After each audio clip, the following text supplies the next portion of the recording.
Olá, seja muito bem-vindo, muito bem-vinda a mais um capítulo dessa jornada que é a Rede Líderes Digitais. Você sabe que a gente traz aqui quem já realizou, já teve resultados positivos dentro dessa nova dinâmica que é o digital, que é muito mais do que usar as novas tecnologias, são novas carreiras, novas profissões, é um novo jeito de lidar com as coisas, tá? E hoje a gente vai trazer muito conhecimento sobre inteligência artificial no aspecto de segurança. Como é que eu utilizo de maneira segura a inteligência artificial nas empresas? A gente está vivendo em várias ondas, né? Teve já a onda do site, onda do app, agora é a onda da IA e você precisa ter a cabeça muito bem formatada para, caso utilize a IA na tua empresa, você tem que ficar precavido, porque tem muitas nuances aí, não é só plug and play, usar, jogar todas as informações da sua empresa ali, que você vai correr perigo, tá bom? Então, por isso que eu trouxe aqui o Marcelo, que vai trazer esse conteúdo para a gente. Marcelo, antes de mais nada, obrigado. Acho que vale a pena você contar um pouquinho do seu histórico. Quem é o Marcelo? Primeiramente, muito obrigado por estar aqui, pelo convite. É uma honra, um prazer enorme estar aqui falando contigo, com o pessoal aqui do canal.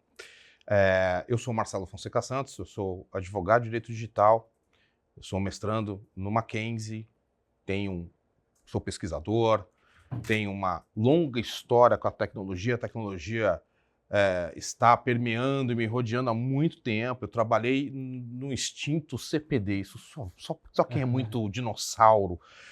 O TI não chamava TI, né, Vitor? O TI chamava CPD, Centro de Processamento de Dados, olha só.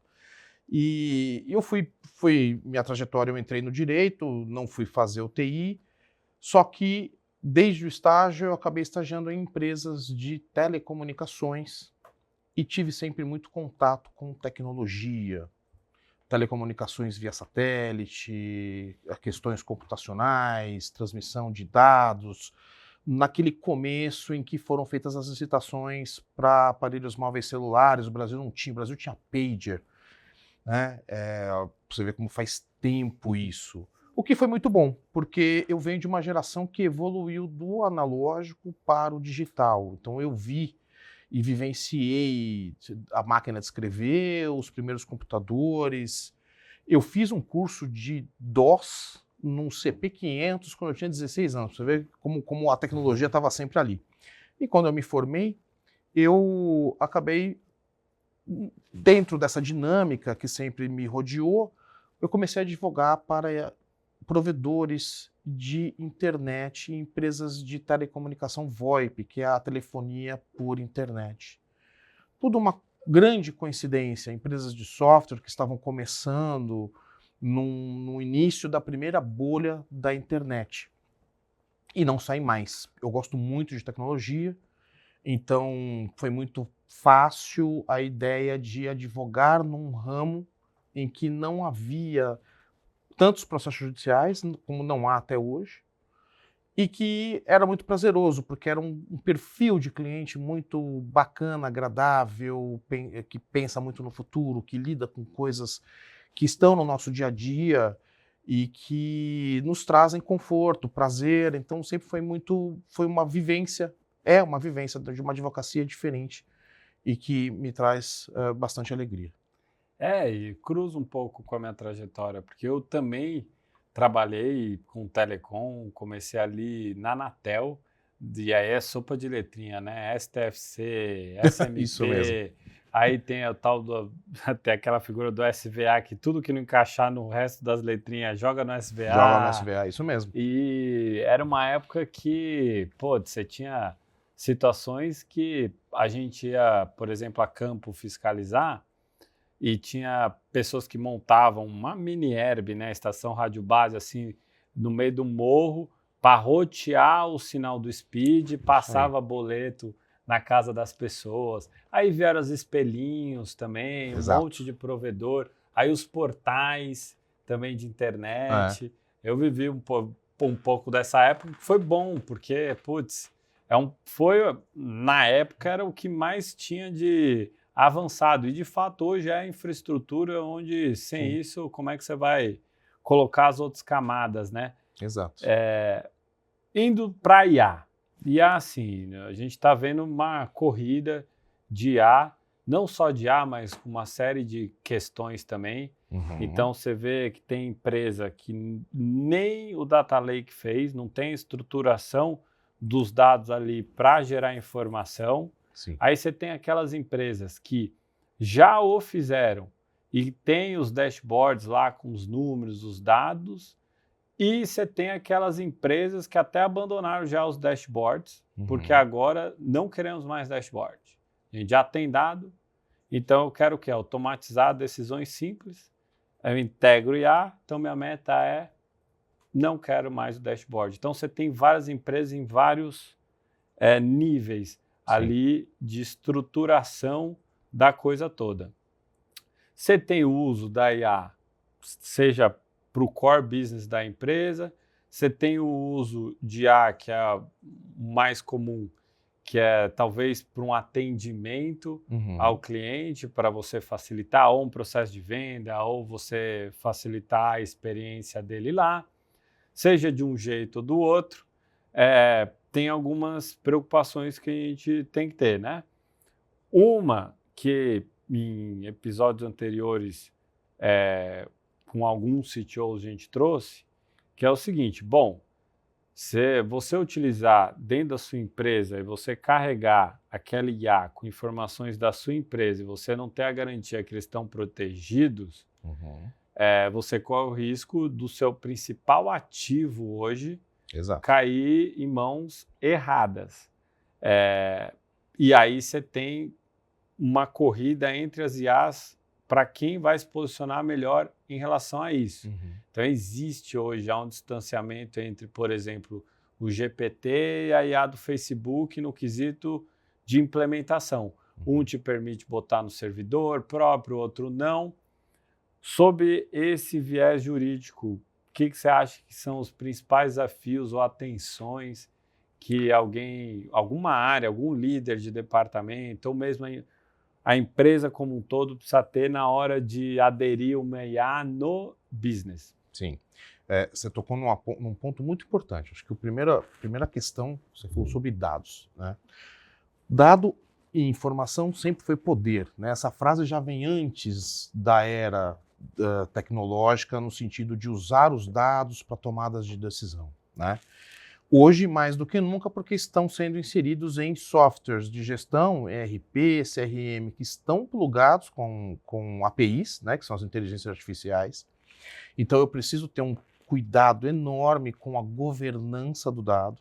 E a governança do dado não é pegar uma política ali num buscador e achar que está tudo bem, eu estou cumprindo a lei, aqui eu vou disponibilizar no meu site uma política e eu estou ok. Porque a grande verdade é que se você tem a informação e não sabe como usá-la, você não tem primeiro um mapeamento em que muitos colaboradores lidam com a mesma informação de forma desconectada, até internamente. Então, para eu pensar em inteligência artificial e usá-la de uma forma não só ética, mas principalmente robusta em termos de aproveitamento, porque também não adianta eu contratar estes softwares, eu colocar IAs ou até pedir para o TI desenvolver alguma coisa por design e eu achar que aquele resultado está saindo perfeitinho se eu não souber alocar os dados. O que você falou está exatamente perfeito. Qual é a necessidade que os negócios têm e que hoje eles não estão aproveitando da forma correta? Toda tecnologia precisa ser adquirida, licenciada e utilizada, sempre com um acompanhamento do jurídico, primeiramente relacionado às cláusulas que você está ali firmando com as empresas de tecnologia. Em segundo lugar, com as empresas que licenciam softwares, que estão integrados com IAs. Precisa saber aquele arcabouço contratual, tudo que efetivamente está acontecendo e pode vir a acontecer. Investir em treinamento, e o treinamento precisa ser ministrado por pessoas que estejam efetivamente alinhadas com os frameworks de governança de dados e governança de IA, Nós temos mais de 40 frameworks de governança de IA para melhorar a usabilidade, para dar resultados mais precisos, mais éticos e isso que você comentou. Principalmente o que tem acontecido. Inserção de dados estratégicos do negócio dentro de bases de dados que podem vir a ser compartilhadas ou que minimamente estão sendo inseridas em bases de dados até mesmo fora do país e que você não tem mais controle. Ela entra na base de dados ali e eu posso estar colocando um segredo de negócio, um segredo até estratégico, dados de clientes, e aí não importa se é cliente pessoa jurídica ou pessoa física, você está colocando o dado de um cliente seu dentro de uma base que pode vir a ser pública ou de acesso ilimitado. Então, tudo isso é para dizer que as empresas precisam entender que elas têm uma necessidade de cumprimento desses frameworks para reduzir os viés de resultado e, com isso, ter decisões e resultados mais assertivos usando aqueles dados. E, em segundo lugar, aumentar essa segurança jurídica. Para isso, o papel do treinamento é importante, para fazer valer a política, senão a política é um papel que não serve para nada. Instruir efetivamente para que aquelas IAs estão no nosso negócio. A exemplo, como você falou, para melhorar a jornada de cliente, para dar respostas para os clientes que diminuam ruídos, que diminuam fragilidades, que resolvam efetivamente os problemas. Eu colocar uma IA de conversação, né, um chatbot. Opção 1, opção 2, opção 3. Eu tenho um chatbot, mas eu poderia melhorar aquele chatbot. Eu preciso dar instrumentos ali que permitam efetivamente usar as funcionalidades de forma proveitosa até para que em algum eventual problema que ocorra, eu ter mecanismos de defesa. Uma empresa que tem a governança implementada, que tem os colaboradores treinados, que há uma compreensão, porque não é um bicho de 7 cabeças, a não ser que você efetivamente saia usando de qualquer jeito, é mais ou menos como comprar um carro muito veloz, muito potente e não saber dirigir direito. A grande verdade é essa. Como é que eu melhoro tudo isso? Eu melhoro quando eu governo, eu controlo que IAs estão no negócio. Para que elas servem? Como eu vou usar os dados? Será que esses dados eles vão gerar resultados que são realmente bons para mim, que vão melhorar a minha tomada de decisão, de gerenciamento? Será que essa decisão que saiu aqui é uma análise feita corretamente? Porque elas, principalmente as generativas, elas são, eu sempre falo que elas são um pouco teimosas, assim, são como se fosse criancinha que não quer ficar sem dar resposta. Ela dá a resposta. O problema é, será que aquela resposta está certa? Será que ela não tem um viés? Né? Viés não é só discriminatório necessariamente, mas ela pode estar te dando um resultado que há uma variação que, se você não souber como analisar e da onde buscar, como inserir os dados ali para ela dar o resultado, você está aproveitando menos do que você poderia. Como eu disse, é ter um carro muito potente, muito bonito e não saber nem ligar. Então não adianta muito, né? Então, para isso, as empresas precisam pensar seriamente como implementar essas tecnologias, porque a inteligência artificial ela é de uso geral. E ela também não é só generativa, porque com o ápice da generativa, né, a partir do momento que ela foi popularizada, foi democratizada, nós temos uma ideia que tem rolado assim, de notícia, muito assim, como se só existisse a generativa e fosse algo absurdamente novo. E a IA não é nova. E a IA tem tipos diferentes, com formatos diferentes, com inserção de dados diferentes, com aplicações diferenciadas.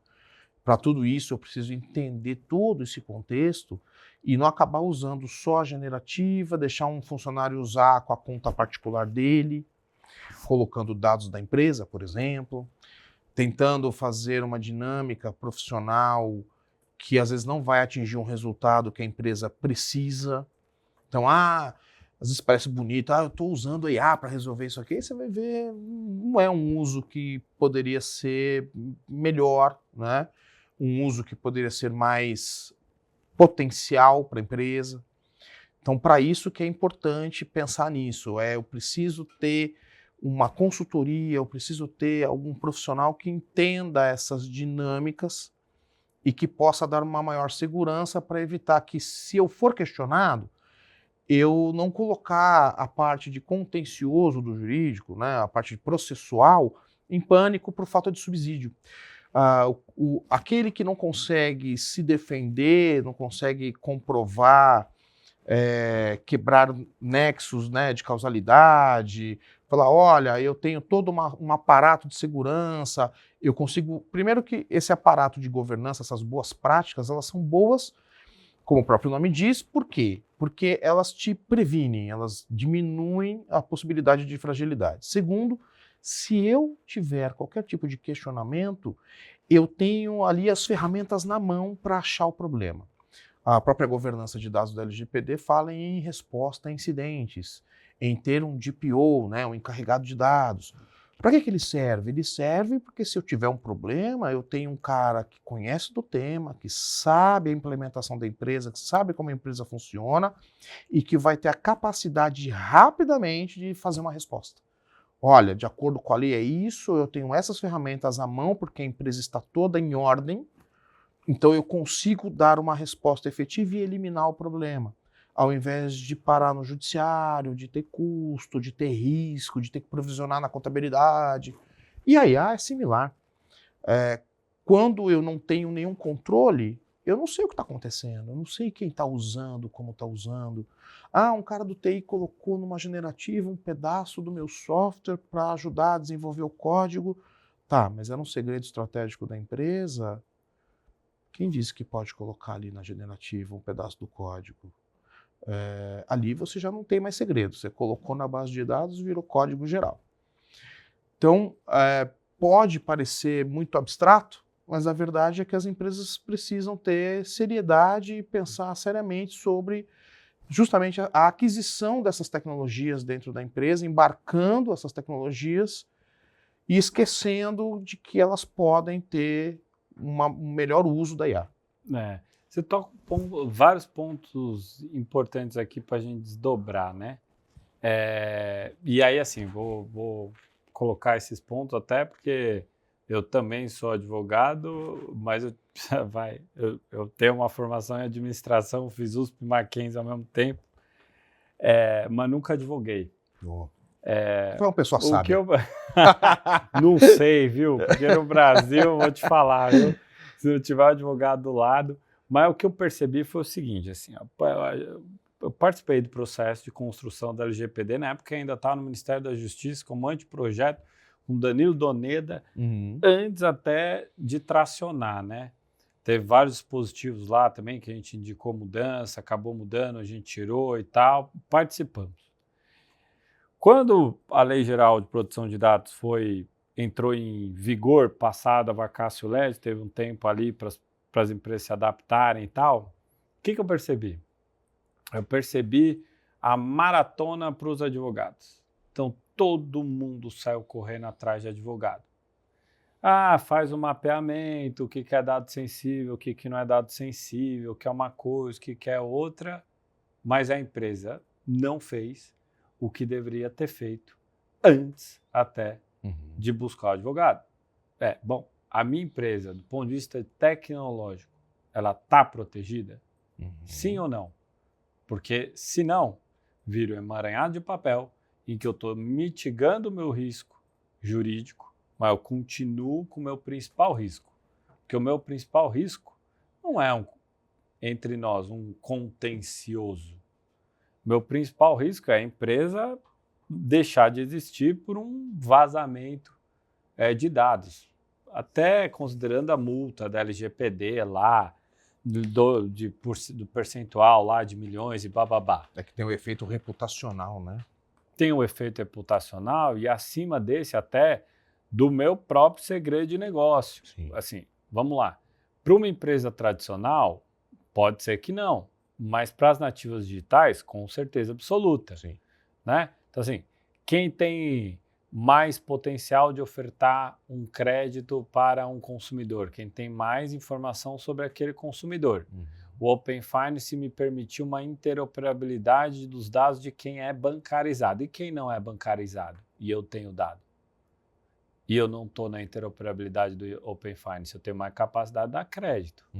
Se esse meu dado ele vaza, eu perco o meu diferencial. Eu perco o meu melhor ativo, né? Assim, muito embora sempre é colocado reputacional, eu concordo, é um prejuízo enorme, principalmente para uma empresa que é dita tech, e 5 anos atrás isso era mais penoso ainda, porque eu estava atrás de fundo, e agora não mudou, assim, mudou o cenário, não é mais juros próximos de zero. Tem 3, 4 guerras rolando ao mesmo tempo aí, esses cheques não existem mais do jeito que existia no passado. Né? Mas é principalmente esse que entra no core business das empresas.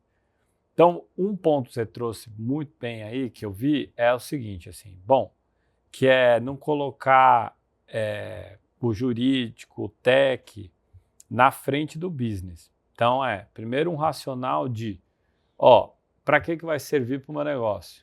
Tá? Já começa por aí.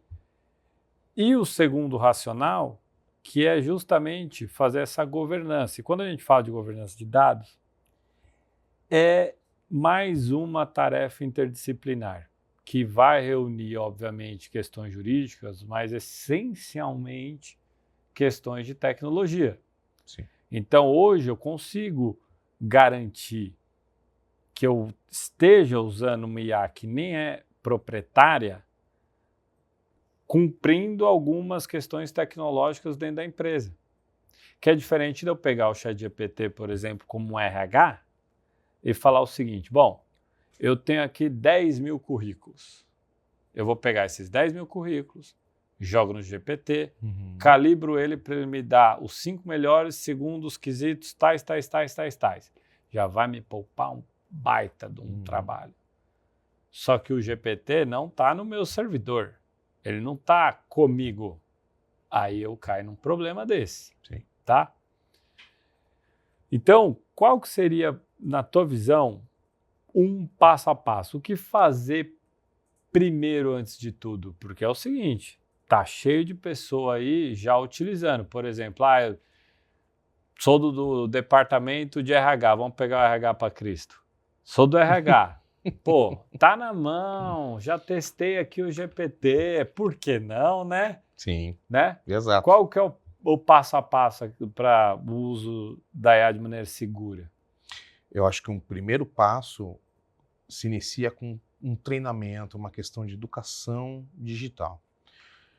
Por quê? Porque nós não tivemos políticas públicas, né, eficientes e eficazes para promover uma conscientização, uma mudança de mindset relacionada à proteção de dados, que está ligado diretamente ao uso da IA, né, porque o dado é o combustível dela, né?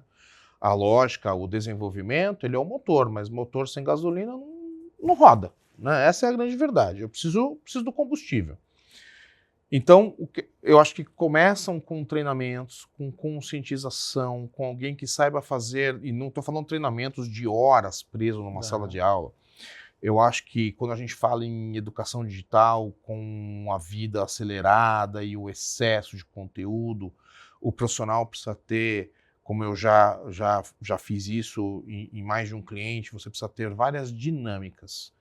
Treinamentos curtos, em português claro, sem juridiquês, sem grandes dramas, trabalhando quase que semanalmente, porque a psicologia, a neurolinguística falam em gravação por repetição. Quanto mais você repete disciplinarmente alguma coisa, melhor você fica naquilo, você muda esses conceitos. Então, você faz vídeos curtos, pede para colocar no grupo da empresa, porque a empresa usa a mensageria, tem empresa que tem rede social internamente. Então você faz highlights, dá treinamentos pontuais de assuntos específicos de forma extremamente agradável, faz alguma coisa presencial, faz algum materialzinho escrito, tem que ter uma interação, tem que ir na empresa, precisa entender o core business da empresa, precisa entender a cultura, precisa ir no lugar, conhecer as pessoas, para entender como adequar a linguagem. Não pode ser uma coisa padronizada, daquele jeito duro. Por quê? Porque você precisa atingir vários públicos. Você precisa entender vários conceitos, precisa saber mais ou menos como usar a rede social. Quem trabalha com marketing digital sempre fala, olha, você tem que postar em tais horas, desse jeito, porque você está buscando o público-alvo X. Se o profissional que trabalha com essas questões de compliance digital não tiver um contato direto com a empresa, não entender tudo que a empresa faz, como ela respira, como ela age, consequentemente ele não vai conseguir fazer todo esse trabalho do jeito certo. Então precisa comunicar, precisa orientar de uma forma suave e constante.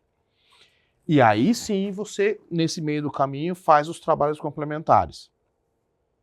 De ajudar a desenhar o que a empresa precisa fazer junto com o TI. Eu acho que o bacana do direito digital é que você está sempre junto com o pessoal da tecnologia, não tem como desvencilhar, não é um advogado mais padrão que fica setorizado, é como você falou, é um trabalho multi-interdisciplinar, tem que ter skills, tem que conversar, tem que saber do que está falando, tem que entender para poder aplicar essas regulações que são bastante específicas. Não é uma regulação como a do criminal, matar alguém, ponto. Matou ou não matou? Tentou matar ou não tentou? São mais complexos. E cada empresa tem as suas nuances, as suas particularidades que o consultor ali, o advogado digital precisa entender. Ele precisa dialogar com esses gestores e com o público-alvo da instituição, entender o ecossistema, porque lembrando sempre que eu tenho colaboradores diretos, eu tenho prestadores de serviço, eu tenho fornecedores e eu tenho questões de solidariedade aí nessas interfaces de relação jurídica, né? Então, às vezes, eu fiz a minha implementação de LGPD, mas eu não cobrei de nenhum fornecedor meu nada a respeito. Como eu também já ouvi um cliente falar assim, olha, não sei realmente se eu deveria fazer nada a respeito de dados, porque eu já tenho um público cativo, esse meu público cativo é PJ.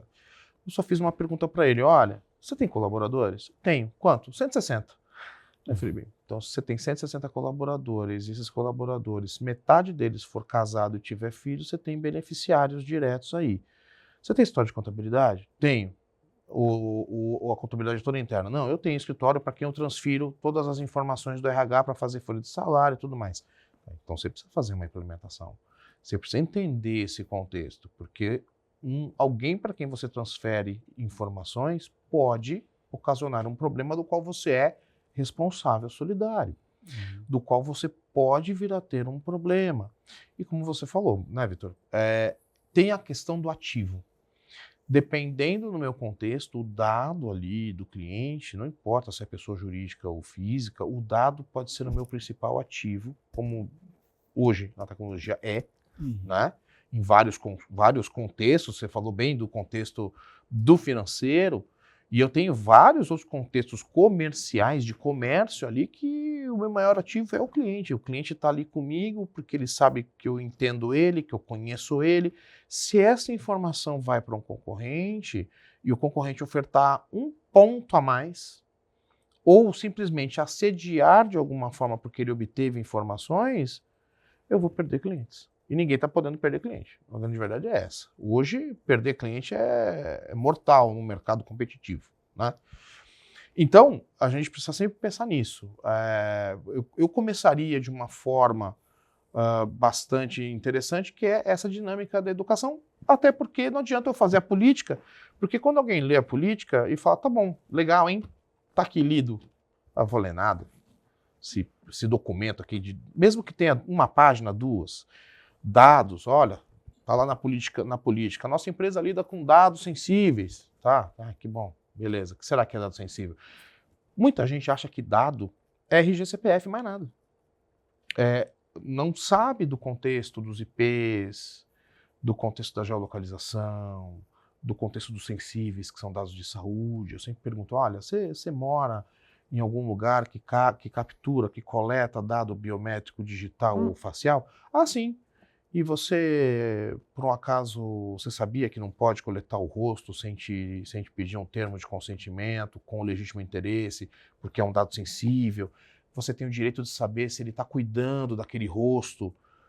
Eu atendi um condomínio uns anos atrás com um problema de vazamento de rosto que gerou a entrada de uma quadrilha dentro do condomínio, com um rosto que foi transferido indevidamente.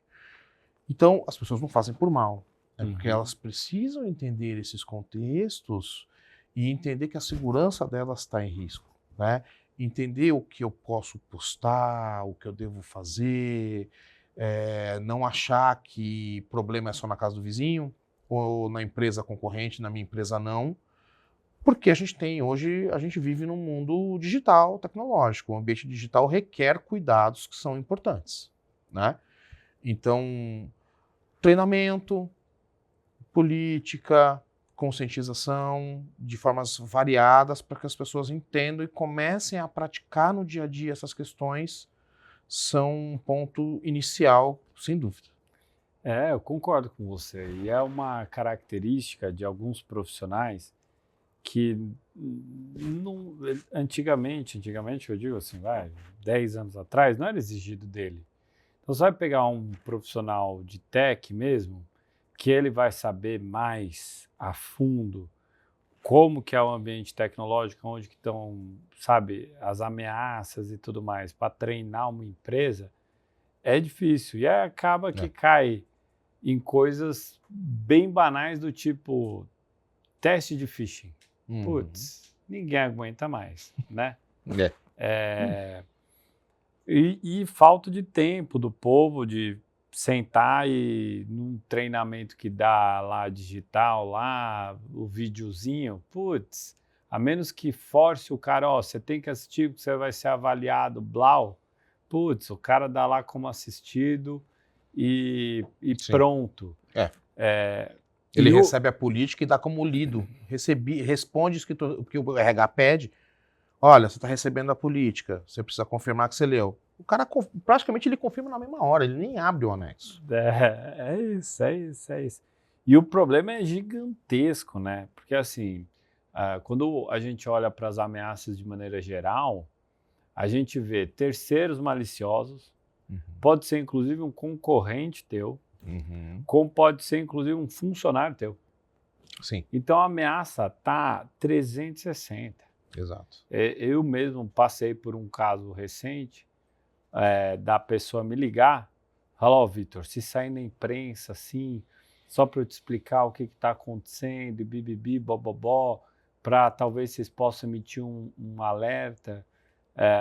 No frigir dos ovos achei esquisito e tudo me levou a crer que foi o concorrente que aliciou um funcionário lá para fazer um vazamento desse acontecer, sabe?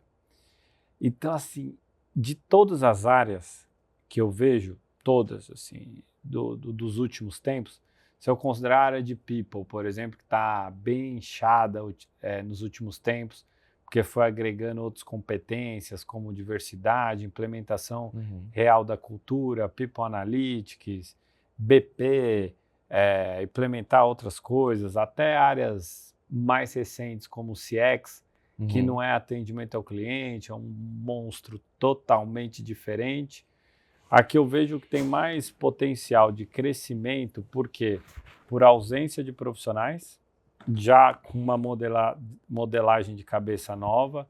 Então, você pegar o CISO de antes, ele ficava trancado numa salinha, ar-condicionado, os dados estavam no CPU, ele não queria falar com ninguém, então ele foi para lá justamente para não falar com ninguém, ele era tirador de pedido. Então, carência de profissionais. Então, a geração está sendo formada agora nas empresas, principalmente nativas digitais. Aí você tem um problema que é de fornecedores, de tecnologia, porque a maioria é gringo.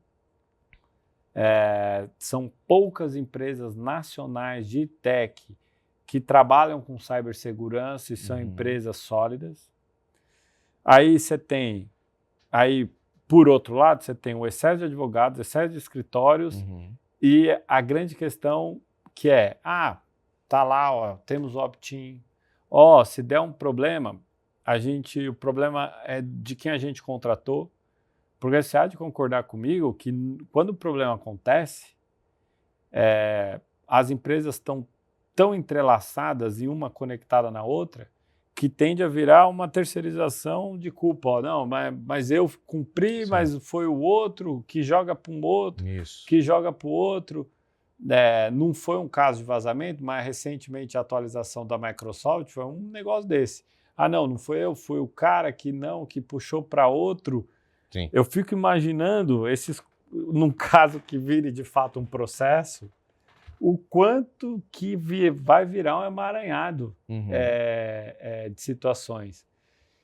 E aí, assim, para a gente fazer um fechamento, é isso, assim, acho que o primeiro ponto mesmo é fazer o alarde que é um tema hiper importante, que mesmo nas grandes empresas nativas digitais, o CTO está acumulando essa função, não tem nem cara assim, um CISO de verdade ali, novo tal, e o CTO acumulando essa função, ele vai privilegiar gerar receita e não virar o zagueiro. Sim. Então a mensagem precisa chegar e para dentro da empresa mesmo, que, assim, olha, o papo é sério, não é só para a gente se proteger do ponto de vista jurídico, mas vai muito além, né, sim, Marcelo? Sim. Marcelo, obrigado, sim, aprendi demais. Como é que o pessoal te encontra? Como é que o pessoal pode entrar em contato com você? Pode ser pelo LinkedIn, pode ser pela Rede Líderes Digitais, que eu estou lá. Também consegue me encontrar no Instagram. O LinkedIn é o meu nome, Marcelo Fonseca Santos, é super fácil de me achar. O Instagram é @prof.marcelofonseca. E acessando a Rede de Líderes Digitais, estou lá como conselheiro. É isso aí. Né? Obrigado, Marcelo. Obrigado mesmo. A gente vai te chamar para outras coisas, hein? Se prepara. Espero que sim. E você que ficou até aqui, muito obrigado. Eu espero que você tenha tido vários insights, porque realmente aqui a gente não está vendendo curso de guru, não, tá? Então não deixe de também assistir os outros conteúdos desses profissionais, que eu tenho certeza que você vai melhorar demais aí, vai te acelerar nesse processo da era digital, tá bom? Até o próximo, valeu!